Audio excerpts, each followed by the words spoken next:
Gitara Experience. Nung bata ako, pinangarap ko talaga magkaroon ng gitara.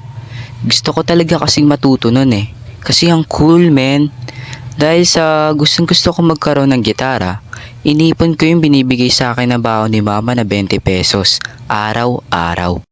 Ginagawa ko nun nambuburaot na lang ako tuwing recess sa mga kaklase ko. Kasi nga ayokong gastusin yung pera ko. Classmate, pwede penge ako ng sitsirya mo? Ha? Bakit naman? Wala kasi akong baon Bekene men.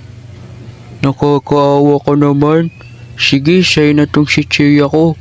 At ito pa, 5 piso. Pambili mo ng palamig. Thank you, classmate. Oops.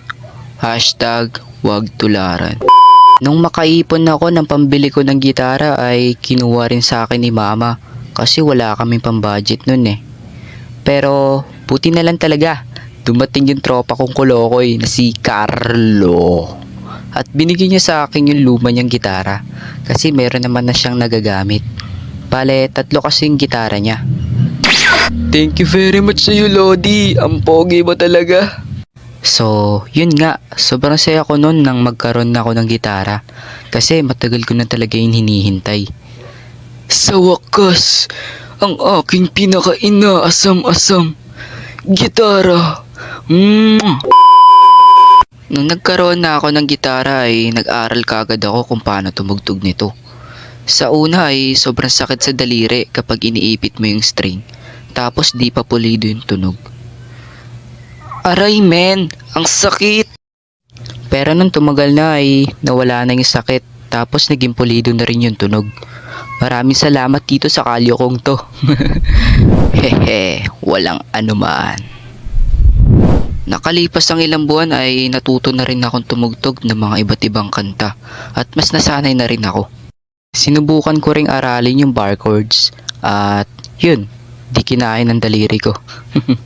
Potek men, kahit anong strum ko walang lumalabas sa tunog. Pero hindi ako sumuko syempre. Nag-aaral ako na nag-aaral mag bar chords hanggang sa natutunan ko na. May mga nakakainis rin na pangyayari na nararanasan natin mga gitarista. Nalaglag yung pick sa butas ng gitara. Naputol yung string habang nagtutono. Pinapakilaman ng kapatid mo yung gitara mo. Tapos paggamit mo na lang ay wala na sa tono yung gitara. At marami pang iba. Naranasan nyo na rin ba kapag wala kayong kapo? Ay dinidiskartehan nyo na lang ng lapis o kaya ballpen.